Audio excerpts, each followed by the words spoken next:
Je n'ai créé les hommes et les génies rien que pour m'adorer. Donc c'est dans ce sens-là que nous appelons les êtres humains à s'orienter vers le Créateur des cieux et de la terre. Voilà, ils demandent de l'adorer et c'est ce que nous disons à toute la communauté musulmane et non musulmane, ceux qui peuvent nous écouter en tout cas, pour dire retournons à l'éternel Dieu. C'est pour ça qu'on a des problèmes un peu partout, hein, parce qu'on a chassé Dieu de notre quotidien, de nos foyers, de nos maisons, de nos familles. Mais il s'est mis à côté de nous, regarde, maintenant on a les problèmes. Il y a un peu de problème. Un de temps on criait Dieu et Dieu, mais retournons vers lui, soumettons-nous à lui et nos problèmes seront réglés. C'est vrai que tu peux aller à l'hôpital, tous les médicaments que le docteur va te prescrire là, tout n'est pas bon à consommer, mais c'est pour ta santé. Donc c'est dans cela qu'on appelle les musulmans et les non-musulmans à venir vers le véritable Dieu créateur des cieux et de la terre, que nous appelons Allah. Voilà, et nous utilisons la Torah, le psaume, l'évangile et le Coran pour essayer d'édifier le peuple de Dieu. Merci pour essayer d'éditer le peuple d'Allah subhanahu wa ta'ala. Mais comme on a su qu'il y a beaucoup de thèmes, on va choisir un seul thème, Inch'Allah. Et on sait que vous parlez beaucoup de la Bible. C'est que vous êtes des experts en Bible, n'est-ce pas? Vous avez fait des études en religion comparée. Mais moi, je vais aborder un seul thème ce soir même pour le bien-être des auditeurs et auditrices qui nous écoutent à travers les 105.00 MHz dans tout le département d'ici à Inch'Allah.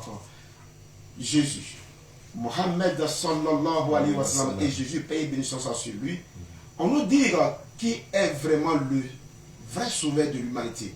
On dit il y a quelqu'un qui est le vrai sauveur de l'humanité, tantôt on entend par là Jésus. D'autres disent non, ce n'est pas Jésus, mais c'est Mohammed. Mais nous voulons vous entendre ce soir. Est-ce que parmi ces deux-là, vous pouvez nous expliquer, ou bien parmi les 124 000 prophètes qu'Allah subhanahu wa ta'ala a envoyés sur terre, qui est vraiment le vrai sauveur de l'humanité?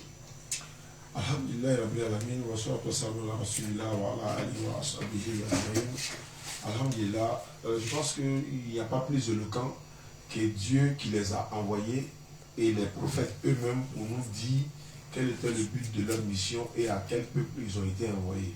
La Bible et le Coran sont clairs que Jésus-Christ, la paix de Dieu soit sur lui, n'a été envoyé qu'à son peuple à lui, c'est-à-dire aux enfants d'Israël. Et le Coran et la Bible confirment également que Mohammed sallallahu alayhi wa sallam, lui, il a été envoyé à l'humanité tout entière jusqu'à la fin du monde. Parce que les prophètes sont tous des sauveurs. Hein?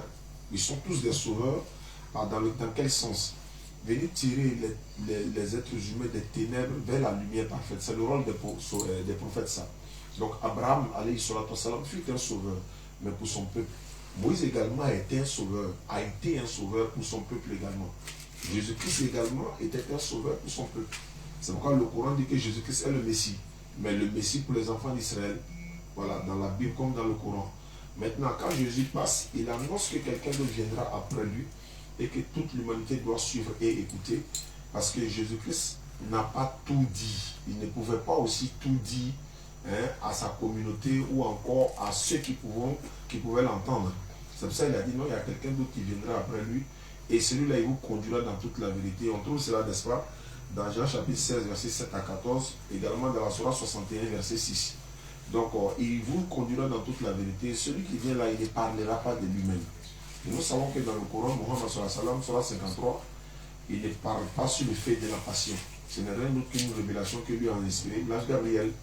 Donc, il ne parlera pas de lui-même, il vous dira tout ce qu'il aura entendu, et puis il vous annoncera les choses à venir. Donc, les prophètes eux-mêmes sont des frères. Les prophètes sont des frères. Il n'y a pas d'animosité entre les prophètes, il n'y a pas de problème entre les prophètes.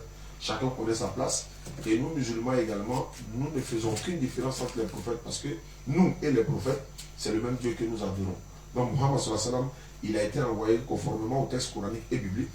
Le Coran dit, Sourate 34, verset 28, et nous l'avons envoyé en tant qu'annonciateur et avertisseur. Donc, annonciateur d'une bonne nouvelle qui est le paradis, avertisseur d'un châtiment qui est l'enfer et qui est le rôle du sauveur. En fait. Ça, c'est dans le Coran. Dans le Coran, Sourate 34, 28, et à toute l'humanité, mais la plupart des gens ne le savent pas. Maintenant, si la plupart des gens ne le savent pas, comment ils vont faire pour savoir si, par exemple, nous ne venons pas sur le terrain pour leur faire voir cette vérité-là? C'est pour ça que nous sommes ici aujourd'hui pour dire à la population, pour dire, revenons vers l'islam, parce que tous les prophètes étaient des musulmans soumis à un seul Dieu. Jésus a dit dans la Bible, Matthieu 15, 24, ma mission se limite qu'aux enfants d'Israël. Et celui qui vient vraiment, vous devez le suivre pour avoir le salut éternel. C'est que vous avancez là, El Hadj Diamé, que Jésus a dit dans la Bible que sa mission se limite aux enfants d'Israël. Oui, les auditeurs qui nous suivent à la maison peuvent vérifier dans les Écritures, parce que quand tu dis des choses, il faut donner les preuves pour qu'on puisse vérifier. Parce que dans ce contexte-là, il y a une femme cananéenne qui est venue voir Jésus-Christ, qui lui a dit de secourir sa fille est cruellement tourmentée par le démon. On trouve cela dans Matthieu chapitre 15, verset 21 jusqu'à 26. Et il ne lui a pas répondu. Il a dit non, je n'ai été envoyé uniquement aux enfants d'Israël. Mais elle a insisté, il a dit bon, voilà, il n'est pas bien de prendre le pain des enfants et de le donner aux petits chiens. Bon, il ne l'a pas traité des chiens dans le sens de l'insulter. Voilà, mais parce que les païens sont considérés comme des chiens par les juifs. Donc il dit, il n'est pas bon de prendre le pain des enfants. Le pain des enfants ici, c'est l'évangile et tout le miracle qui l'accompagne, qui a été destiné aux enfants d'Israël. Ça c'est, voilà. Mais donner ça aux chiens, les païens, les non-juifs. Il n'est pas bon de prendre le pain des enfants et de le donner aux chiens. Oui, Seigneur, la femme répondit, oui, effectivement, c'est vrai. Mais même les chiens, là, ils mangent les miettes qui tombent de la table de leur maître. Ça, ce sont les langages bibliques, ça. Donc, ça dit que je ne veux pas le miracle qui accompagne et tout ce qui est destiné aux enfants d'Israël. Je veux seulement que tu fasses quelque chose pour ma fille. Et Jésus a dit, bon, ta foi est grande, il faut aller, qu'il te soit fait comme tu le veux. Et sa fille a été guérie. Donc il y a plusieurs, il y a une dizaine de versets, plus que 10 même, des versets bibliques qui confirment que Jésus-Christ n'a été envoyé qu'aux enfants d'Israël. Il est sauveur, il est le Messie, c'est vrai. Nous l'acceptons, nous le reconnaissons. Même dans le Coran, soit 3, verset 45, voilà, le Messie, fils de Marie, il a été envoyé aux enfants d'Israël, Inch'Allah. Messie, qu'on appelle Jésus, fils de Marie, fut envoyé uniquement aux enfants d'Israël. C'est que ceux qui nous suivent présentement, ça leur paraîtra peut-être nouveau que quelqu'un vient dire aujourd'hui que Jésus fut envoyé qu'aux enfants d'Israël. Et il a dit de vérifier dans la Bible et que Jésus n'est pas le sauveur de l'humanité. Cela suscite déjà des réactions. Nous allons permettre à nos auditeurs vraiment de rester branchés et puis de leur permettre de poser déjà des préoccupations sur ces questions-là. Nous allons ouvrir le téléphone et en tant que vraiment nous suivons avec le thème, nous allons ouvrir le téléphone et c'est le même numéro de la radio, le 07 79 79 72 14. Je reprends le 07 79 79 72 14. Encore une fois, le 07 79 79 72 14. Donc appelez-nous, Inch'Allah, nous sommes en direct de l'émission à Tafsir. Et c'est la DDR qui est là, en direct, spécial DDR. El Hadj Ismaël Aka. On a bien entendu El Hadj Zandi qui nous a parlé de ce thème-là. Et je sais que vous avez quelque chose à apporter. Allez-y. Déjà, moi, je n'ai pas grand chose à dire. Si c'était apporter quelques propos additifs, oui, à titre personnel, c'est juste rappeler aux gens que le but de cette émission, c'est d'amener les gens à comprendre ce qui est vrai et à se débarrasser de tout esprit partisan et à se débarrasser aussi toute ambiguïté dans les pensées et de débarrasser son cœur de tout préjugé. Voilà, et que les paupières du discernement cessent de dormir. Donc, nous sommes ici dans le cadre de la vérité. C'est vrai, notre vérité n'est pas la vérité. Leur vérité n'est pas la vérité. Seule la vérité de Dieu est l'unique vérité qu'on doit suivre. Exactement, nous devons, comme Oustaz l'a si bien dit, avant de parler d'un messager, il faut demander déjà qui l'a envoyé et qu'est-ce que celui qui l'a envoyé a dit de lui. Voilà. Est-ce que si Dieu qui avait envoyé Jésus avait ordonné à Jésus d'être sauveur pour l'humanité, Dieu serait plus explicite que nous-mêmes pour le dire. Si Jésus aussi, paix et bénédiction sur lui, ou le prophète Mohammed, paix et bénédiction sur eux tous, si l'un d'eux a été envoyé à l'humanité, il fallait que l'un d'eux puisse dire que Dieu m'a envoyé pour l'humanité. Dans le cas contraire, nous les humains qui venons après eux, nous sommes très mal placés pour pouvoir les attribuer le champ de leur mission qui n'est pas. C'est-à-dire, si Jésus n'a pas dit qu'il a été envoyé aux enfants à l'humanité tout entière, nous ne devons pas dire qu'il a été envoyé à l'humanité tout entière. Si le prophète Muhammad, paix et bénédiction sur lui, n'a pas dit qu'il a été envoyé à l'univers, ou bien Dieu ne l'a pas attesté, il n'est pas convenable que nous l'attestons à sa place. Voilà. Donc c'est juste les Écritures qui parlent. C'est vrai que quand les Écritures sortent, ça ne fait pas forcément plaisir, mais les Écritures sont les Écritures. La vérité, c'est la vérité. Alors, pour juste compléter quelque chose rapidement, c'est qu'il faut savoir que avant Jésus, avant le prophète Muhammad, Dieu avait toujours un plan pour sauver les humains. Voilà, Dieu avait toujours un plan. Et le plan de Dieu, c'était d'amener des hommes comme eux. Allah, il le dit dans le Coran. S'il y avait des anges qui marchaient tranquillement sur la terre, nous allons les envoyer un messager ange qui allait leur parler de ma part. Donc, en d'autres termes, la meilleure manière pour Dieu de faire sortir les humains des ténèbres à la lumière, c'est d'amener toujours un humain pour venir les faire sortir des ténèbres à la lumière. Voilà, donc pour nous, avant ces messagers-là, il y avait d'autres messagers. Il y avait d'autres prophètes qui sont venus. Le seul but d'un prophète, c'est d'envoyer les gens qui sont dans les ténèbres, qui sont dans l'oubli. Comme Dieu le dit dans le Coran, il a créé l'homme et l'homme, il est très faible. Il a créé l'homme très oubliant. Il arrive que l'homme, parfois, ne sait même plus, ne se rappelle même plus ce pourquoi il est sur terre.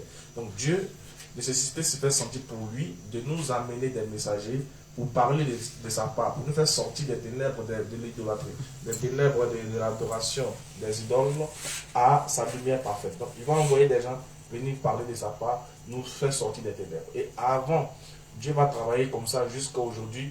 S'il a envoyé un premier prophète, il va forcément envoyer un dernier prophète. S'il y a une première révélation, il aura forcément une dernière révélation. S'il y a eu un début, il aura forcément une fin. Alors le dernier prophète qui a été envoyé pour sauver l'humanité, c'est bel et bien le prophète Muhammad. Contrairement aux autres messagers, ils ont été envoyés à leur peuple respectif. Dieu dit dans le Coran, nous avons envoyé dans chaque communauté un messager qui est venu leur dire: éloignez-vous du tagut, c'est-à-dire éloignez-vous des idoles et craignez Allah subhanahu wa ta'ala. Donc le dernier des prophètes qui vient, non pas pour offrir, pour donner sa vie en sacrifice pour que nous soyons sauvés, mais plutôt pour nous donner les enseignements que nous allons suivre pour être sauvés, est le prophète Muhammad. Sallallahu alayhi wa sallam. Merci Ismaël Aka. Vous avez dit tout à l'heure que donc, le sauveur, le vrai sauveur de l'humanité, c'est Mohammed sallallahu alayhi wa sallam, puisqu'il a reçu un message universel. Donc il est le plus grand parmi eux, n'est-ce pas? Non. Mais quelque chose nous paraît bizarre. Souvent, vous avez dit, l'autre dernier a dit tout à l'heure que le prophète Mohammed sallallahu alayhi wa sallam fut cité dans la Bible et que Jésus a annoncé la venue de Mohammed. Mais pourquoi aujourd'hui de nos jours, est-ce la même Bible? Pourquoi on n'entend pas vraiment les chrétiens parler de cela pour dire que non, Mohammed fut cité dans la Bible par Jésus? Le problème ici, c'est que tout dépend de la manière dont les gens conçoivent les Écritures. Vous savez, si vous demandez à quelqu'un qui n'est pas musulman de vous montrer par exemple dans les Écritures que le prophète Muhammad y figure, il va vous dire ça n'existe pas, il n'y a pas un verset qui en parle. Mais par contre, il y a des tomes de versets qui en parlent. Sauf que le problème, c'est qu'il voulait voir mentionner noir sur blanc le prophète Mohammed doit venir. Pourquoi? Dans la Bible. Dans la Bible. C'est ce qu'ils veulent voir en fait. Sauf que la Bible ne parle pas comme ça en fait. Sauf qu'ils sont tous unanimes que dans l'Ancien Testament, Dieu a annoncé la venue de Jésus. Dans l'Ancien Testament. Dans l'Ancien Testament. De Jésus-Christ. Et il y a eu son accomplissement dans le Nouveau Testament. Donc vous allez voir que les prophéties qui parlent de Jésus dans l'Ancien Testament n'ont jamais mentionné le nom Jésus. Ah bon? Jamais. Dans la Bible. Dans la Bible. Les prophéties qui parlent de Jésus n'ont jamais mentionné son nom. Mais quand tu lis la prophétie, tu sais que ça parle de Jésus-Christ. Parce que son accomplissement va faire une... quand tu vas lire l'accomplissement de la prophétie, tu sauras que bien que la prophétie n'a pas mentionné le nom, mais on sait que l'identité de la personne est Jésus. Donc c'est pareil aussi. Sauf que pour le prophète Mohammed, ils ne veulent pas faire ça comme ça. Ils veulent voir noir sur blanc où c'est écrit le prophète Mohammed doit venir. Alors que ce n'est pas comme ça. Voilà. Sinon, des prophéties qui en parlent, de l'Ancien Testament jusqu'au Nouveau Testament, il y a plein de prophéties qui annoncent la venue du prophète Mohammed. D'ailleurs, regardez le premier on va commencer déjà par le premier chapitre de la Bible. Avant de commencer par le premier chapitre de la Bible, on va profiter en même temps pour rappeler les numéros sur lesquels ils peuvent nous joindre, Inch'Allah.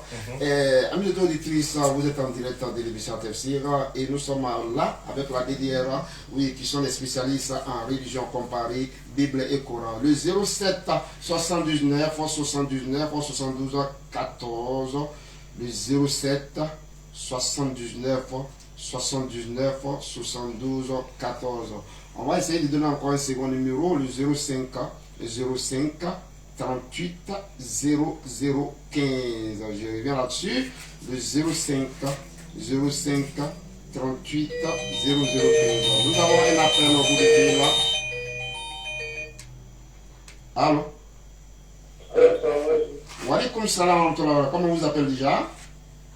Moi, c'est le frère Savané Gaoussou. Savané Gaoussou, nous appelons de quel quartier d'ici? Ici à 1. Allons-y pour votre préoccupation. Moi, j'aimerais savoir s'il y a un verset biblique qui annonce la venue du prophète Mohammed sallallahu alayhi wa sallam. C'est toute votre préoccupation, M. Gaoussou? Oui, pour le moment. Ok, merci d'avoir appelé. Restez à l'écoute. El Hadja, je pense que vraiment l'auditeur, et peut-être qu'il n'était pas à l'écoute, mais vous avez dit tout à l'heure qu'il y a des tonnes de versets, plusieurs versets qui annoncent la venue du prophète Mohammed sallallahu dans la Bible, et il voulait en savoir. C'est là que je voulais en venir. Allons-y. Très bien, alhamdulillah, comme je le disais tantôt, il y en a plein de versets. Il y en a plein. Déjà, je vais commencer déjà par le premier chapitre de la Bible. Prenez note s'il vous plaît. Qui est la Genèse. Et je vais juste rappeler, pour la Genèse, je vais juste rappeler à titre, je vais juste paragrapher pour que les gens comprennent rapidement, avant de rentrer dans le vif du sujet. Vous pouvez prendre l'appel à On va prendre l'appel là maintenant. Allô? Allô? Allô, levez un peu la voix. Allô? Allô? Allô? Oui, allô, bonsoir. Bonsoir monsieur, comment vous appelez? Là, vous nous appelez de quel quartier? J'appelle Abidjan. Abidjan, oh. Vous nous suivez sur Facebook, quoi. Allons-y. Oui, s'il te plaît. Allez-y. Allons-y, allez-y. Votre nom, s'il vous plaît. Votre nom. Monsieur, votre nom, s'il vous plaît. Mon nom est Daniel. Daniel, allons-y. Donc, je disais que cela que j'arrive pas à comprendre, Oui. c'est la deuxième pouvait nous expliquer la sourate 42, verset 7. La sourate 42, Verset 7. verset 7. Oui, Ok, vous voulez des explications là-dessus? c'est ça. Merci. C'est toute votre préoccupation? C'est toute ma préoccupation. D'accord, vous laissez à l'écoute. Alors, 07 79 79 72 14 et le 05 05 38 00 15. El Hadja, allons-y. Alhamdulillah, donc avant de revenir sur la question du frère, Oui. j'aimerais déjà essayer de planter les décors en donnant les versets qui parlaient du prophète Mohammed alayhi salam dans la Bible. Déjà, je tenais à vous rappeler que le premier chapitre, l'histoire va commencer d'Abraham. Vous allez voir dans la Genèse chapitre 16, pour paragrapher rapidement. Ne touchez pas ça. Ok, pour paragrapher rapidement, vous allez voir que Abraham va avoir deux enfants. Deux enfants. On va dire deux enfants connus. Voilà, Oui. deux enfants connus, Isaac et Ismaël. Alors nous savons tous que d'Isaac, quand on regarde de la lignée d'Isaac, est sorti Jésus-Christ. Tous les chrétiens ainsi que les musulmans sont unanimes que le messager qui va sortir de la postérité d'Isaac, par qui les enfants d'Israël seront sauvés, c'est bel et bien Jésus. Par contre, Abraham a eu deux enfants. D'accord. S'il a eu deux enfants et que de la lignée d'Isaac est sorti Jésus, on est tous unanimes que son deuxième fils s'appelait Ismaël. D'accord. Et si son deuxième fils s'appelait Ismaël, alors il a eu une postérité aussi à lui. Demandez à n'importe quel chrétien, quel est le prophète descendant d'Abraham, passant par Ismaël, par qui je vais répéter, je vais dire, demandez à n'importe quel chrétien qu'il vous donne le nom du prophète qui est descendant d'Abraham par Ismaël, par qui, ou même qui a été envoyé à un peuple, supposons juste à un peuple, qui est descendant qui se réclame d'Ismaël en fonction de la Genèse 17 et le verset 20 et suite. Je ne sais pas si vous comprenez. Donc déjà, si vous voulez demander qui est descendant d'Isaac, vous me dites c'est Jésus-Christ. Si vous voulez demander maintenant quel est le messager après Jésus qui est descendant d'Abraham par Ishmaël, la grande question se pose, tout le monde sait très bien que c'est le prophète Muhammad, alayhi salatu wa salam. Ça fait un. Mais on va lire rapidement dans le livre de Deutéronome chapitre 33 rapidement. Je vais lire rapidement pour comprendre quelque chose. Il est écrit ceci. Deutéronome chapitre 33 à partir du verset 1 et suite. Voici la bénédiction par laquelle Moïse, homme de Dieu, bénit les enfants d'Israël avant sa mort. Il dit, l'Éternel est venu de Sinaï. Quand la Bible dit que l'Éternel est venu de Sinaï, c'est-à-dire que Dieu s'est révélé sur le mont Sinaï. Alors nous savons tous que quand Dieu s'est révélé au mont Sinaï, c'est avec Moïse. Il s'est révélé à Moïse. Donc en d'autres termes, ça veut dire que Dieu s'est révélé à Moïse. Très bien. Et il s'est levé sur eux, des Séhir. Ceux qui veulent connaître qu'est-ce que c'est que Séhir, vous pouvez aller sur Google, taper Séhir rapidement. Vous allez voir qu'actuellement, Séhir fait référence à Jérusalem, donc en d'autres termes, Jésus-Christ. Séhir. S-E-I-R. Voilà, S-E-I-R. Voilà, vous pouvez vérifier ça. Donc quand on dit que Dieu s'est révélé sur eux des Séhir, c'est-à-dire que Dieu a envoyé quelqu'un comme pour le représenter, qui est Jésus. Ça fait référence à Jésus. Regardez la troisième référence. Il a resplendu sur eux de la montagne de Paran. Alors la question qu'on se pose, qui ou bien quel est le lieu, ou bien que signifie Paran? Paran fait allusion à quoi? Alors que vous allez voir que quand la Bible dit qu'il a resplendu sur eux de Paran, quand on va retourner dans le livre, dans la Genèse, vous allez voir que lorsque Abraham a chassé Agar, elle s'est retournée avec son fils dans le désert de Paran. Alors, Ismaël va grandir dans le désert de Paran et Dieu lui-même va éduquer Ismaël dans le désert de Paran. Et qui est sorti de la lignée d'Ismaël, qui s'est réclamé d'être un prophète dans le désert de Paran, c'est bel et bien le prophète Muhammad. Donc, vous voyez que le verset il est clair. Séhi et Sinaï, Moïse, Séhi, Jésus, Paran, Muhammad. Vous voyez que ce n'est pas écrit Muhammad, oui, mais quand on donne les différentes localités, on sait déjà qui est apparu dans ces différentes localités-là. Donc voilà un peu un seul verset déjà qui montre que le prophète Muhammad est bel et bien annoncé dans la Bible. Merci Ella Ismaël Akara. Compte tenu du temps, nous allons aborder la deuxième question du frère Daniel qui nous a appelé d'Abidjan, qui posait la question à savoir, il veut des explications sur la sourate 42 verset 07. El Hadj Diani. Dit ordinateur. Je vous en prie. Ok. Donc, la sourate 42, verset 47. Oui, c'est ainsi que nous t'avons révélé un Coran pour que tu avertisses la mère des cités, la Mecque et ses alentours. Voilà. Donc, quand on dit la Mecque et ses alentours pour eux, la mission de Mohammed s'arrête à la Mecque et ses alentours. Donc, non, c'est pas ça. Parce que quand le Coran a dit la Mecque et ses alentours, et bien sûr, quand Mohammed commence la mission, il commence par la Mecque et ses alentours. Et après, ça va où? Wama arsalnaka ila rahmatan lil alamin, à l'humanité tout entière. Donc, ce n'est pas, 42.7 ne dit pas que sa mission s'est arrêtée là. Parce que souvent, ils nous disent que oui, mais Jésus-Christ a commencé par Jérusalem ou bien Israël avant que ça s'étende. Mais les disciples de Jésus les a interdits, n'allez pas chez les païens, n'entrez pas chez les Samaritains.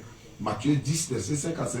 Alors que Mohammed, quand il commence par la Mecque et ses alentours, il ordonne maintenant à ses disciples d'aller. Il y avait des Noirs parmi ses disciples, il y avait d'autres ethnies parmi ses disciples. Alors que parmi tous les disciples de Jésus, ils étaient tous juifs. Il n'y avait même pas un noir dedans, ils étaient tous de sa patrie, de sa nationalité. Donc Mohammed, surat 47, ne dit pas que sa mission se limite là. Il a commencé par la Mecque et ses alentours. Et la Mecque est le centre du monde. C'est le centre du monde, ça. Voilà, donc c'est là que, et la première maison même qui a été édifiée pour les gens sur terre, c'est celle de Baka, comme à la Coran 396. D'accord, le frère Daniel a bien compris sa préoccupation. La sourate 42, verset 7 du Saint-Coran a été bel et bien expliqué par El Hadja Diané. Donc nous attendons encore vos préoccupations, Inch'Allah, le 07 79 79 72 14 ou encore le 05 38 00 15. Le 05 38 0015. Alhamdulillah, wa salatu wa salam ala Rasulullah. Amis auditrices, vous nous suivez en direct de l'émission Atafsir et l'émission spéciale DDRA. Encore un appel au bout du fil. Allô? Allô? Allô? Éloignez-vous de votre poste, s'il vous plaît. Comment on vous appelle là?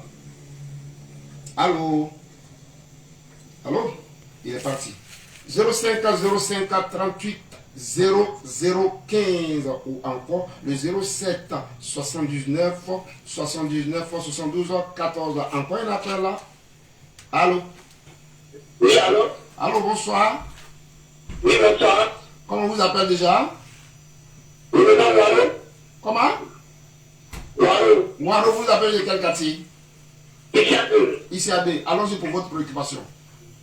Ok, bon, la personne qui l'a dit là, je ne vais pas dire que c'est pas dit que vous devez non, c'est pas la peine. Laquelle? Verset 42. La sourate 42, verset 7. Voilà, oui. Vous n'avez pas bien compris, n'est-ce pas? Oui, il n'a pas bien compris que il a bien parlé. D'accord, restez à l'écoute, on verra s'il faut encore expliquer en chose. Merci Warou.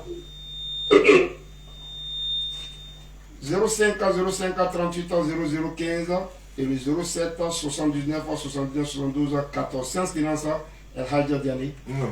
Revenez sur l'explication de la sourate 42, verset Sourate 7. 42, 7. Allah dit, c'est ainsi que nous t'avons révélé un courant arabe, en fait que tu as averti la mère des cités, la Mecque et ses alentours. La Mecque et ses alentours. Donc ils disent que donc sa mission s'est arrêtée à la Mecque et les alentours de la Mecque. C'est là nous disons que, et quand vous le dites, la Mecque, là, la mère des cités, c'est le centre du monde, comme je l'ai dit tout à l'heure. Oui. Voilà. Donc, pour dire que quand sa mission commence là, elle s'étend. Pourquoi elle s'étend? Parce que dans une autre sourate du Coran, Allah dit, nous t'avons envoyé en tant que miséricorde pour l'univers. Mais ce n'est plus la Mecque et ses alentours. Ce n'est plus limité. Voilà, donc ce n'est plus limité. Mais en même temps, d'aucuns disent, mais Jésus c'est pareil, parce que dans la Bible, Jésus aussi a commencé en Israël, avant que ça s'étende. Moi je leur dis non, il a commencé en Israël, ça s'est limité là. Pourquoi? La Bible aussi confirme cela, parce que Mohammed sallallahu alayhi wa sallam, dans le Coran confirme l'universalité de sa mission. Dans la Bible, le même Jésus dit à ses disciples, Matthieu 10, 5 à 7, n'allez pas chez les païens, c'est une interdiction. N'entrez pas chez les Samaritains, allez uniquement vers les brebis perdues de la maison d'Israël. Voilà. Merci. On va vous interrompre un peu et puis prendre un appel là. Allô? Allô? Bonsoir, monsieur. Oui, bonsoir. Présentez-vous. Présentez-vous, monsieur. Ah, moi, c'est le problème. Comment?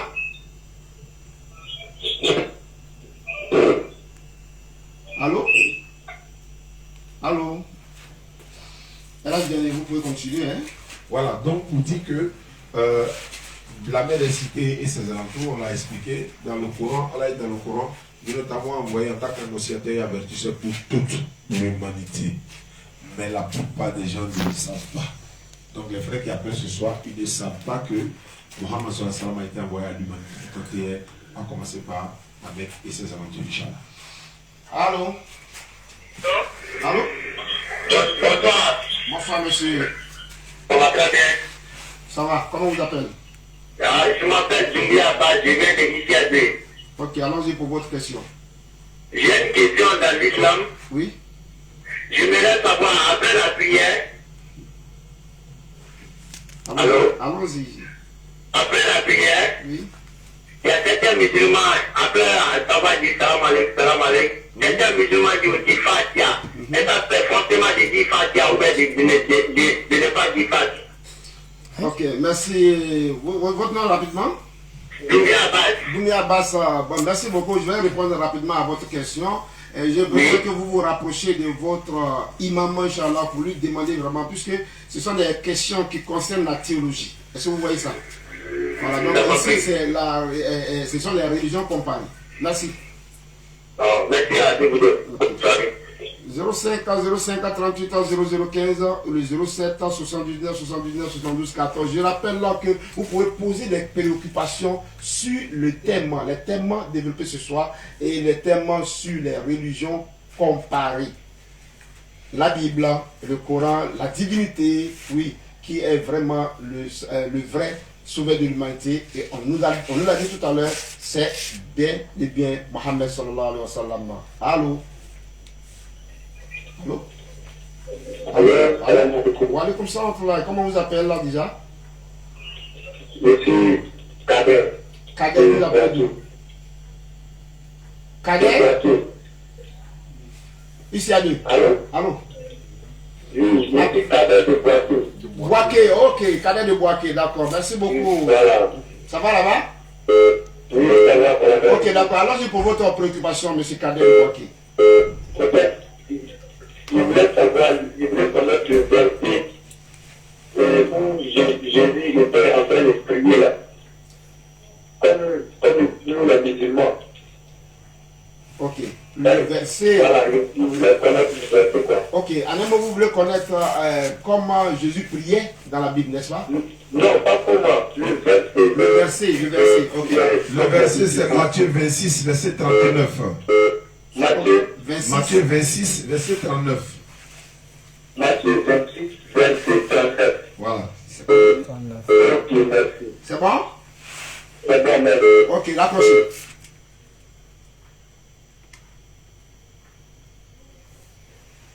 Allô? Allô? Ok. D'accord. Merci au frère Kader du Boaké. Encore un appel au bout du fil. Allô? Bonsoir. Bonsoir, monsieur. Comment vous appelez déjà? Vous vous appelez d'où? Oui, c'est Daniel Lapé. Daniel à l'Abidjan. En fait, dans le thème intérêt, c'est pour ça que je vous ai fait maintenant. Je voulais demander à l'histoire de la vie, quand il a dit que l'habitant de Mohamed, c'est entendu que la Mecque était dans le tour, mais après, il a donné l'ordre d'aller un peu partout dans l'univers. Mais c'est la même chose aussi pour Jésus. Jésus a dit, allez partout le monde, prêcher la bonne nouvelle à toute la création. En fait, si c'est la fin du verset, qu'est-ce qu'il a dit? Va voir toute la création. Ne pense pas à mon œuvre la vie, et selon ce qu'on voit dans l'interprétation du Saint-Esprit, que toute la création se limite aux enfants d'Israël. Donc, s'il lit le verset qu'il voit, va voir toute la création dans la vie. Et il y avait peut-être une préoccupation, si elle a bien noté. Est-ce que selon lui, on va interpréter la Bible avec l'aide du Saint-Esprit? Selon lui, est-ce qu'on doit interpréter la Bible avec l'aide du Saint-Esprit? Selon lui, est-ce qu'on doit le faire? Sinon, c'est-à-dire on va utiliser notre raisonnement humain. Okay. Dans la Bible également, quand Jésus a répondu, permettez-moi, je ne sais pas sur les passages, mais c'est que si lui se rappelle, il va le voir. Quand Jésus a répondu à Nicodème, il a dit à Nicodème, en vérité, si un homme ne naît de nouveau, il ne peut entrer dans le royaume des cieux. Avec notre raisonnement humain, comment est-ce que cela peut se faire? Jésus dit, si un homme ne naît de nouveau, il ne peut entrer dans le royaume des cieux. Comment un homme peut naître de nouveau? Voici ma question. Merci Daniel. Écoutez. Ok. El Hadja Aka, Naam. vous avez écouté la précaution du frère. Ok. Allez-y. Alhamdulillah, d'abord j'aimerais revenir sur la première problématique du frère, c'est que, écoutez très bien quand le Coran il parle, le Coran est très explicite. Allah dit c'est un livre au sujet duquel il n'y a aucun doute, un guide pour les pieux et une exhortation pour ceux qui raisonnent. En fait, dans le Coran, Allah n'a jamais dit que la mission de Mohammed n'est que pour la Mecque et pour ses alentours. Attention, écoutez le mot « que ». Par contre, Jésus dit « Dieu m'a envoyé seulement pour les enfants d'Israël ». Jésus même l'a dit à travers la Bible. Matthieu 15, 24, il dit « Dieu m'a envoyé seulement que pour les enfants d'Israël ». Donc, quand Jésus dit ça, on appelle ça une forme restrictive, c'est-à-dire que le champ de sa mission est clair, est définitif et est déjà établi.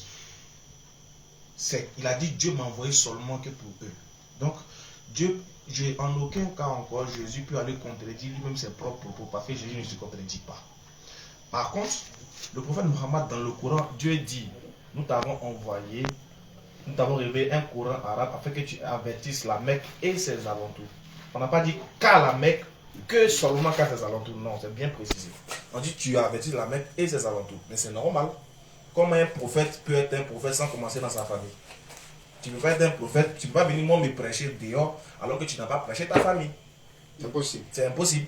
Voilà pourquoi Allah dit que tu avertisses la Mecque et ses alentours et que tu leur fasses une promesse du paradis qu'ils vont hériter. Ça fait un. Voilà pourquoi dans le même Coran, vu que le Coran c'est une suite logique des événements et spirituels, Dieu dit dans le Coran, nous dans la sourate 25 verset 1, je vais lire rapidement, Dieu dit ceci, qu'on exalte la bénédiction de celui qui a fait descendre le livre du discernement sur son serviteur afin qu'il soit un avertisseur à l'univers. Très bien, s'il doit être un avertisseur à l'univers, il doit commencer par la Mecque et c'est normal. Parce que la Mecque fait partie de l'univers. C'est sa vie natale. Donc c'est normal. Donc, c'est un détail que Dieu donne. Par contre, pour Jésus, Dieu est ferme. Jésus même dit, Dieu m'a envoyé seulement Aux enfants d'Israël. Donc ça ne peut pas sortir de là. Donc quand on dit création, allez, le verset qu'il a donné déjà le verset, il y a, entre eux les chrétiens, les savants chrétiens, d'autres disent que c'est un ajout. Je peux lui montrer une Bible où le verset n'existe pas. Ah bon? Voilà, lui, je peux lui montrer ça. Malheureusement, je ne suis pas venu avec la Bible. Sinon, je peux lui montrer que le passage n'existe pas dans d'autres versions de Bible. Et là, excusez-moi d'accord. Donc, vous voulez dire qu'il n'y a pas qu'une seule Bible là? Exactement, mais bien sûr, même ils le savent, ceux qui nous suivent le savent, et les gens doivent le savoir, qu'il n'y a pas qu'une seule Bible. Mais pourquoi? Bon, on va dire, c'est ce qu'Allah dit dans le Coran, que la préservation des textes est très importante. Vous voyez que le Coran, peu importe ce qu'on va dire, il y a plusieurs traditions du Coran, en anglais, en français, en chinois, en arabe, etc. Mais il y a un texte original qui est l'arabe. Par contre, la Bible n'a pas gardé cette authenticité-là, de garder cette préservation des textes originaux, de l'ancien et du nouveau. Bon, ils ont pu garder lors des conciles 4 évangiles canoniques. Mais par contre, les textes originaux de ces évangiles-là étaient en grec. En grec. Chose que Jésus, la langue que Jésus n'a jamais parlé. Ça fait un. Maintenant, pour trouver même ces textes originaux aujourd'hui, c'est impossible. Voilà pourquoi il y a plusieurs versions de Bible. Il y a la Bible du second, il y a la Bible Samuel, il y a la Bible Tob, il y a la Bible de Jérusalem, etc., etc. Il y en a plein de Bibles. Nous, on en a jusqu'à 17 Bibles. Ah bon? Voilà. 17 Bibles. 17 Bibles. Ils ne sont pas les mêmes. Voilà, qui se contredisent les unes des autres. Il y a des Bibles où il y a des chapitres qui manquent du verset 8 jusqu'au verset 20. Ça, c'est pour l'indiquer, on a les preuves de ce qu'on avance. Mais juste, on pourra les démontrer, Inch'Allah. Donc, c'était pour répondre déjà à la première problématique. Et la deuxième problématique, rapidement, comme le téléphone... Oui, il a parlé de Nicodème. Jean chapitre 3. Nicodème, regardez bien. Merci, ordinateur. Regardez bien dit. D'abord, la demande est-ce qu'on peut comprendre les Écritures sans le Saint-Esprit. Donc déjà, avant d'avoir le Saint-Esprit, il y a une chose que Dieu t'a donné cadeau. Le Saint-Esprit, c'est quelque chose qui s'acquiert. Par contre, la chose que Dieu nous a donnée, ça ne s'acquiert pas. C'est le cerveau.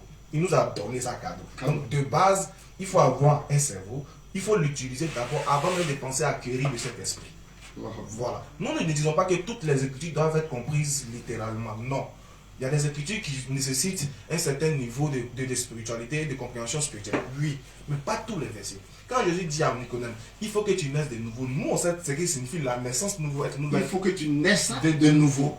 Parce que le baptême fait partie de la naissance nouvelle. Quand on te baptise, c'est comme si on t'a donné une nouvelle vie. Quand tu te convertis, c'est comme si tu es né de nouveau. Donc pour le croyant, né de nouveau, là, c'est pas étonnant. Il sait ce que ça veut dire. Voilà, c'est pas que. Voilà pourquoi Nicodème va demander à Jésus, veux-tu que je retourne dans le ventre de ma mère? Nicodème, lui, n'a pas compris ça comme ça. Parce qu'il n'est pas croyant. Il ne connaissait pas. Il ne comprenait pas la dimension. Et d'ailleurs, les Juifs avaient des difficultés de comprendre même le langage de Jésus. Qu'est-ce qu'il a dit? Il dit, pourquoi ne comprenez-vous pas mon langage? Quand Jésus parle du chemin, il pense à la route. Quand il parle du pain, il pense au vrai pain qu'on doit découper pour manger. Quand il parle de buvez mon sang, il pense à son sang réel. Vous voyez, donc le langage de Jésus était un langage que même les Juifs ne comprenaient pas. Voilà. Donc c'est pour dire que quand il dit à Jésus, il faut naître de nouveau, c'est-à-dire j'étais en train de lui dire de se faire baptiser, d'accepter le baptême du Saint-Esprit. De se repentir. Voilà, de se repentir en d'autres termes. C'est ça qu'on appelle la naissance nouvelle, naître de nouveau. Voilà un peu. Donc, toute écriture ne nécessite pas une compréhension spirituelle, mais de base, toute écriture est faite pour que le lecteur lambda, quand il lit, connaisse déjà et appréhende la base pour pouvoir aller vers la spiritualité. Voilà ce que nous pouvons dire. Merci Elad Aka, comme il a dit, il y a même un hadith du messager de Dieu qui dit celui qui se repentit d'un péché, c'est comme s'il était un nouveau-né. Un appel au bout du fil. Allô? Allô, salam alaikum wa rahmatullah. Wa alaykum salam wa rahmatullah wa barakatuh. Comment vous appelez déjà? Alhamdulillah, je me nomme Sanogo et Sanogo Aïcha Madame Silla. Madame Silla, vous appelez d'où? Je vous appelle de Daloa. Daloa. Enchanté, madame. Quelle est votre préoccupation? Vous êtes en direct de l'émission ATFC. Wa alaykum salam. wa rahmatullahi wa barakatuh. Il y a une question là. Depuis que je regarde la Bible, quand j'ai parcouru la Bible, là où je savais trouver que où Jésus, il a posé une question à Jésus, où Jésus dit, parce que les chrétiens disent que Jésus est Dieu. Où Jésus a dit, il a posé une question à Jésus, que quand est-ce que le monde doit finir? Et Jésus a dit qu'il ne le fait pas. Mais moi, j'ai dit non, il doit le savoir. Puisqu'il est Dieu. Puisque les chrétiens disent qu'il est Dieu. Il est côté homme, côté Dieu. Donc, si question homme, Dieu il doit répondre. Si question Dieu, Dieu il doit répondre. Donc, je veux que l'enfant éclaire les gens sur ça. C'est toute votre préoccupation, madame Sanogo? Inch'Allah. Ok, merci beaucoup. Merci d'avoir posé. Restez à l'écoute. Hadja Diané. Non. Alhamdulillah, elle a posé une très bonne question. Ce sont des questions de discernement. Ces gens de questions, le Saint-Esprit ne peut pas répondre. Le Saint-Esprit ne peut pas répondre à ces gens de questions. Marc 13, 32, c'est répété dans Matthieu 24, 36. Jésus a dit, pour ce qui est du jour ou de l'heure, c'est-à-dire le jour où le monde finit, l'heure à laquelle le monde ici va prendre fin, ou encore le jour du jugement maintenant, personne ne le sait. Il dit ni les anges dans les cieux, ni le Fils, parlant de lui-même. Il dit, mais c'est le Père seul qui sait. Mais attends, celui-là même qui a fabriqué le micro, on est en train de parler dedans, le jour ça a périmé là, il sait. Toi tu es Dieu qui a créé le monde, et puis il dit, c'est le Père seul qui sait. Mais toi tu es qui? Il n'est pas Dieu, c'est les gens qui ont dit qu'il est Dieu. Maintenant, elle a posé une très bonne question. Supposons qu'il a la double nature, comme on nous dit. Mais si côté homme, voilà, un côté homme, côté Dieu. Mais s'il y a une question divine qui vient, c'est le côté divin qui répond. Maintenant, si le côté humain ne sait pas là, comme tu as les deux natures, il faut prendre l'autre là pour le bon, mais il dit il ne sait pas. Donc ma soeur, voilà un peu la réponse, Inch'Allah. Voilà, pour ajouter rapidement, pour ajouter rapidement, c'est ce que la soeur a dit. Vous voyez, cela nécessite, voilà ce qui est important, le cerveau déjà. Voilà, c'est cet esprit. Déjà de cerveau déjà de base, quand le citoyen lambda il lit le verset, déjà il comprend déjà dans son cerveau. Parce que le discernement est fait pour ça. Discerner le bien, le mal, le vrai du faux, voilà. Donc du coup, quand la dame, avec le concept de l'union hypostatique, c'est-à-dire le fait que Jésus soit 100% homme et 100% Dieu, elle a posé une très belle problématique. C'est-à-dire il faut que forcément cette question soit répondue de la part de Jésus. Vu que la lumière hypostatique, le côté Dieu là, si le côté humain ne connaissait pas, il faut que le côté humain là, le côté divin là connaisse. Mais bizarrement, quand tout ça, on a pu déposer la question au frère. Quand Jésus a dit ça, il a menti ou il a dit la vérité? On constate que ce que Jésus a dit est vrai. S'il dit qu'il ne connaît pas, comment vous pouvez dire lui connaît alors que c'est lui qui a créé encore le monde? Donc franchement, c'est pas... Merci Ismaël Aka. Un appel là encore vous du fil. Allô? Oui, alors, excusez-moi encore, c'est Daniel. Daniel d'Abidjan. Oui, Daniel d'Abidjan. Les réponses, ce ne sont pas des réponses convaincantes?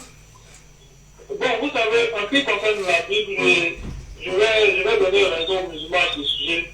En ce qui concerne la Bible, tout le monde peut se donner la latitude de traduire, d'interpréter et faire de ça une vérité qui va défendre. La Bible. Il y a la Bible de Mormon, il y a la Bible Top, il y a la Bible de Jérusalem, il y a beaucoup de types de Bibles qu'on peut imaginer. Mais pour le Coran, cela a été défendu. Après avoir peut-être eu connaissance un peu de l'histoire du Coran, oui. Toutes les versions qu'on récupère dans les autres versions de l'arabe ont été supprimées pour adopter certaines autres versions. Ah bon? Ça, seulement, ils ne contestent pas aux musulmans. Mais ce que je veux savoir, c'est réellement sur le Coran. Tout ce qui est un livre parfait, on va dire, si on veut comparer à la Bible, qui a des insuffisances, c'est pas un livre comme la Bible. Okay. Mais on peut remarquer que le Coran n'est pas en ordre de révélation des sourates. Pourquoi? Parce que, pour ce que moi j'ai constaté, si c'est vrai, si ils ne vont pas du moins, pour ce que j'ai constaté, la première révélation que le prophète a reçue n'est pas la première sourate dans le Coran qu'on a en ce moment. Pourquoi cela n'est pas mis en ordre de révélation? C'est ma question. Merci beaucoup. Merci. Oui, c'est parce que ce n'est pas une œuvre humaine en fait. Voilà, chronologiquement comme ça, non, la première sourate 96, la dernière 110, c'est ça. La plus courte 103, etc., etc. La plus longue 102. Donc c'est un peu ça, c'est pas une œuvre humaine. Allah a voulu classer ça comme ça. Il y a des spécialistes même pour ça qui nous disent le 16e verset du Coran, c'est les abeilles. L'abeille a 16, je ne sais pas, et comment on nous démontre, il y a des personnes spécialisées même pour ça. Si tu vois que la sourate 28 est partie tomber par exemple sur les fourmis, c'est parce que fourmi a 28, etc., etc. Donc des spécialistes sont là pour décortiquer ça. Quand on te le montre, tu es là et puis tu es édifié, quoi. Tu dis, ah oui, c'est pas un hasard. C'est pour ça que nous mettons souvent le Coran face à la Bible. Comme il a dit lui-même, il reconnaît. Que le Coran est un livre parfait. Oui, le Coran est un livre parfait. Mais il a dit, oui, il y a des sourates qui ont été supprimées et tout ça. Non. Supposons qu'on les supprime. Les musulmans ont ça dans la tête. C'est-à-dire qu'on est en avance quand même, quoi. On a ça dans la tête. Même si on prend toutes les Bibles qu'il a citées tout à l'heure, on en a 17. On les brûle. Je ne souhaite pas, mais on les brûle. Et qu'on brûle tous les Corans. Et qu'on appelle tous les hommes de Dieu, venez. Musulmans, chrétiens, toujours, asseyez-vous. Reproduisez vos livres sans une copie. Seuls les musulmans vont relever ce défi. En moins de 3 jours, les imams vont s'asseoir dessus. On reproduit le Coran, les 114 sourates, 6236 versets sans problème. Bon, les frères, venez essayer de reproduire la Bible. Donc ça va être un peu chaud. Voilà, à titre additif, rapidement aussi ce que Oustaz a dit. En fait, le problème il se situe à quel niveau? Le problème il se situe. D'abord, il faut comprendre que tout ce qu'on raconte, tout ce que les gens leur racontent du Coran, qu'il y a des feuilles qui ont manqué, déjà de base, le Coran, c'était pas que les hommes qui avaient ça. C'était pas que les hommes aussi qui maîtrisaient. Même les mamans, au temps du prophète, il y avait des mamans qui maîtrisaient. Il y avait des mamans qui maîtrisaient. Il y avait des femmes qui maîtrisaient le Coran. Donc le Coran, à la base, est une révélation audible et non écrite. Voilà pourquoi il n'est pas chronologique, comme on le pense dans les autres livres. C'est pas chronologique, parce que c'est une révélation écrite et qui s'est révélée en fonction du temps et l'espace, dans chaque événement. Voilà pourquoi le premier événement qui n'est pas la Bakara ne peut pas être la première sourate. Vu que le premier événement, c'est dans la grotte que ça s'est passé, donc on ne met pas le premier événement comme, on ne met pas la Bakara comme étant le premier événement. Vu que ce n'est pas le premier événement. Je ne sais pas si vous comprenez. Donc, Je veux dire quoi? La Bakara? Je veux dire le chapitre 2 du La Coran. vache. Après, la Bakara. Voilà, La vache. la Bakara, voilà. Vu que pour eux, ils se disent pourquoi la première révélation, le premier verset du Coran c'est 96, alors que déjà le verset commence par la Fatiha par exemple. Pourquoi le 96 là, ne se retrouve pas par exemple par la Fatiha? La Fatiha. Dans cela, on leur fait comprendre qu'en réalité, ce n'est pas une révélation Humaine. écrite, voilà, humaine et écrite.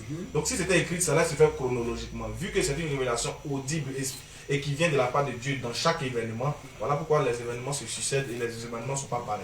Voilà. Et puis pour rappeler à nos frères aussi que en réalité, il faut comprendre que le Coran, il faut se rapprocher du Coran. Il faut revenir au Coran avec l'œil de la compréhension. Nous, on leur demande de lire.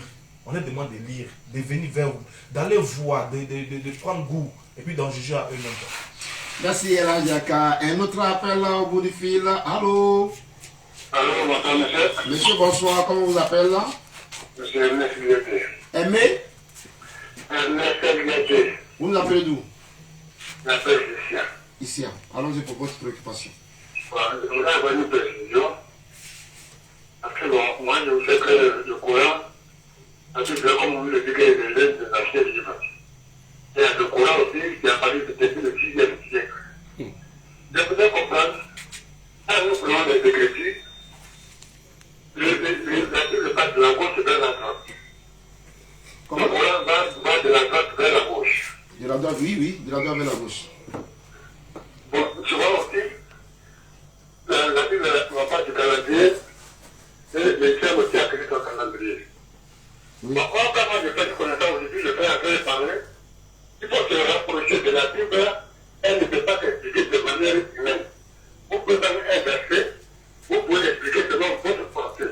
Mais or, pour mieux comprendre la Bible, il faut que tu sois l'esprit de Dieu. Aujourd'hui, on est philosophes, on a des gens qui sont plus intellectuels, tu ne peux pas comprendre la Bible et l'expliquer selon Dieu veut. On peut avoir ta connaissance personnelle pour l'enseigner au contexte de Dieu à part.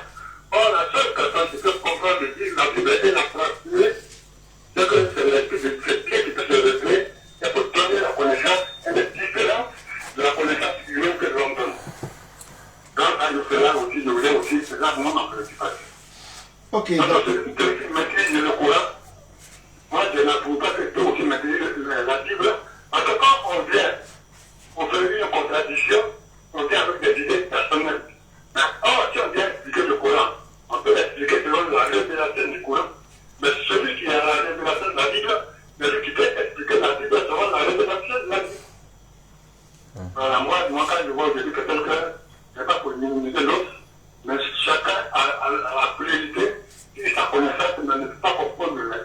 Bon, monsieur, vous restez à l'écoute, hein. Vous restez à l'écoute en même temps. On va passer à Ismaël Dakar. Allez. Ok, merci papa. En fait, ce que vous dites, il est parti. C'est pas bien grave. On va expliquer ça un peu. En fait, le problème, c'est que nous ne sommes pas ici en tant que... nous ne déclarons pas en tant que des véritables enseignants de la Bible. Non. Mettons bas la terre. Nous ne sommes pas ici pour dire que nous avons compris la Bible que les autres. Non, on n'a pas eu cette prétention-là. On n'a pas cette prétention-là. On est juste ici pour amener même ceux qui ont l'esprit à nous expliquer. Vu qu'on doit comprendre avec le Saint-Esprit et qu'ils prétendent que nous, on n'a pas le Saint-Esprit, on dit, ok, il n'y a pas de souci, mais venez nous expliquer, au moins pour qu'on comprenne. Parce que de base, le livre, il a été donné pour la compréhension de tous. Et si vous savez que le Saint-Esprit est une chose que tout le monde ne va pas acquérir, dans ce cas, comment on va convertir les autres qui n'ont pas le Saint-Esprit?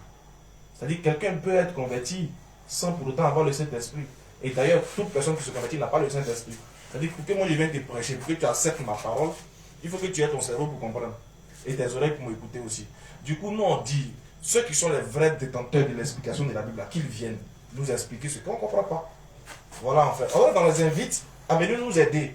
Ils n'ont qu'à considérer comme vu qu'ils disent que c'est les chrétiens qui doivent comprendre, nous les concédons, c'est de ce livre qui se réclame, il faut respecter les choix, il faut respecter aussi la religion d'autrui. On dit ok, il n'y a pas de souci. Sauf que il y a des. Quand vous venez vers nous, vous dites ah frère, donne ta vie à Jésus, nécessité aussi c'est faire sentir pour nous de vous poser des petites questions qu'on ne comprend pas. Parce qu'on lit aussi, mais il y a des choses qu'on ne voit pas. Si je dois donner ma vie à Jésus, par contre Jésus dit à Dieu sur la croix selon vous, Père, entre tes mains je remets mon esprit. Moi c'est normal que je te pose la question, mais si Jésus lui met son esprit dans les mains de Dieu, c'est pas mieux moi-même je vais aller chez Dieu directement.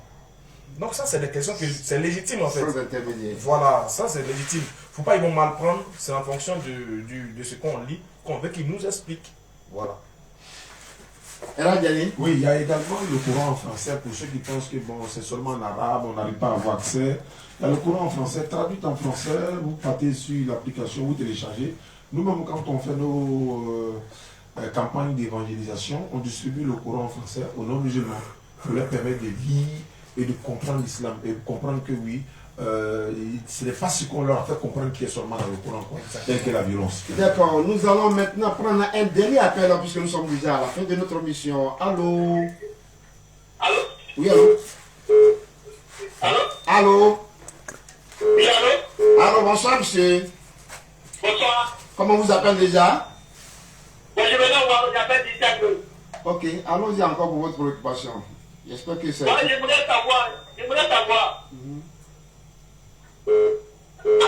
Allô, on vous entend, on vous écoute. Qui a envoyé le christianisme? Qui a envoyé le christianisme?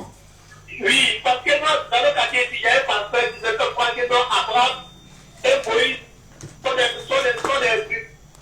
christianistes. Ah bon. Sont des chrétiens Moïse. Ok. Alhamdulillah. Merci beaucoup, le frère, de poser la question. Mais ce qu'on va faire, on va te donner rendez-vous demain, à partir de 16h, voilà, au stade de la paix. Au stade de la paix, on te donne rendez-vous et à tous ceux qui nous suivent à travers la radio. Et la Diano, oui. On va prendre un dernier appel. Allons-y. Allô? Allô? Allô? Il est parti, bon, moi de ça. Allô? Allô? Allô? Oui, allô? Bonsoir, monsieur. On vous a parlé. Éloignez-vous de votre poste, s'il vous plaît. Okay. Allons-y. Bon, allons-y. Comment on vous appelle? Moi, c'est le frère Kwaku. Kwaku, vous nous appelez d'où? J'appelle du quartier Dar Salam. Dar Salam. Aboké. Aboké. Non, Haïtia. Ah, ok. Allons-y.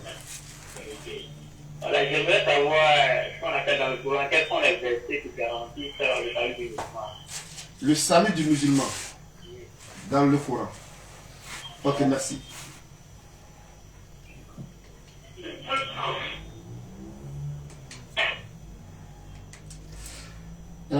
Non. Allez-y. Oui, comme je le disais, population d'ici, on vous invite demain déjà à 16h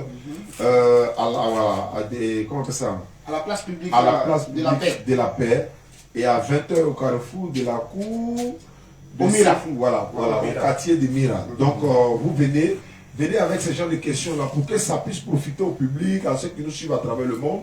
Sinon, le salut du musulman, non seulement c'est garanti dans le Coran, même dans la Bible, c'est garanti également. Donc, on vous invite demain. Voilà, qui viennent demain. Voilà, pour avoir les versets. Vous venez voir, tous les versets vous seront donnés, toutes les explications, Inch'Allah. Voilà, invitez vos amis pasteurs, ce sont des frères à nous également. Musulmans, chrétiens, voilà, on collabore ensemble. Donc, venez poser des questions sur l'islam que vous ne comprenez pas. Voilà, pour ne pas que vous restez à la maison pour juger les musulmans. Vous venez, vous posez les questions sur ce que vous voulez savoir sur l'islam. Et puis, on va vous donner l'enseignement, Inch'Allah. Donc, voilà un peu. Demain 16h, à la place de la paix, ici à Issia. Donc, merci. Elle a dit Aka. Non, si, il y a juste un dernier mot à dire. C'est Un juste dernier mot. rendez-vous demain. Et l'échange, vous le voyez, il est fraternel. Donc, on va toujours continuer dans cette ambiance. Et rappeler aux gens que c'est juste une manière de démontrer que chrétiens, musulmans, on peut échanger tout en restant courtois, respectueux de la religion d'autrui et en s'aimant en tant que des frères adamiques.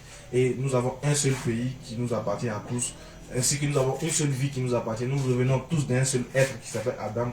Alors nous sommes censés nous aimer, même si nous ne partageons pas les mêmes points de vue. Merci beaucoup. Même si nous ne partageons pas les mêmes points de vue, sachant tout simplement que nous sommes venus des mêmes pères qu'est Adam, notre père, oui, Adam, alayhi salam, et sachant tout simplement que nous prenons tous l'unicité de Dieu et qui vient du père du monothéisme qui est Abraham, que le musulman appelle Ibrahim, alayhi salam. Mesdames et messieurs, nous sommes très ravis.